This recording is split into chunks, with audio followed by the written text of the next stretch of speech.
the agony that never stopped. He woke choking, covered in sweat, his own screams echoing deep inside where no one could ever hear. The deer hanging from meat hooks brought it all back in sharp, vivid detail.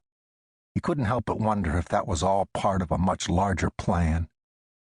He held out his hand, checking for tremors. The scars were rigid and tight, but his hand was rock steady.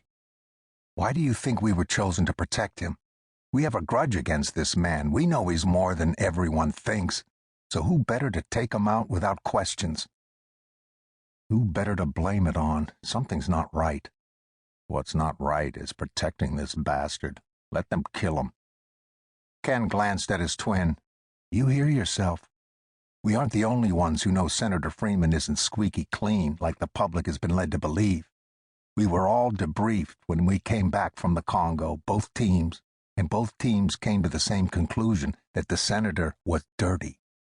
Yet he was never questioned, never reprimanded or exposed. And now we've been ordered to protect him from an assassination threat.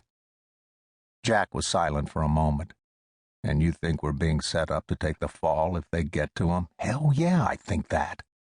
Did the order come down directly from the Admiral? Did the Admiral actually tell Logan himself? Because if they have dirt on this guy, why didn't they arrest him?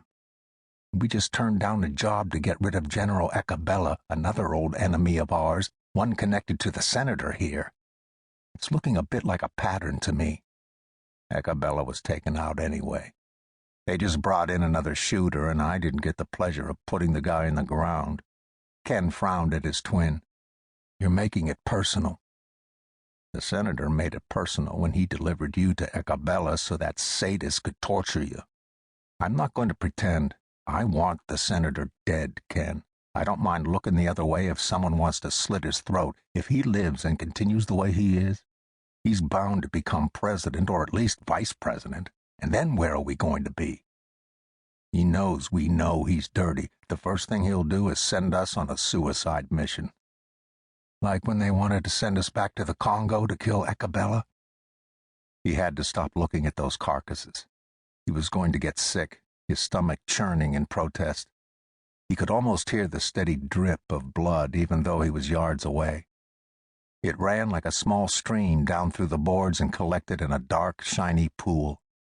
He tried to shut off the sound of his own screaming in his head, but his skin was crawling, and each scar throbbed as if every nerve remembered the steady slice of the relentless knife. Ecabella deserved to die, Jack said. He more than deserved it, and you know it. He leveled villages, committed genocide, ran the drug industry, and stole from the UN when they tried to get food and medicine to the area. That's right. But look who stepped into his shoes. General Armin, more feared and hated than Ecabella. And how strange that the transition of power went so smoothly. What the hell are you trying to say, Ken?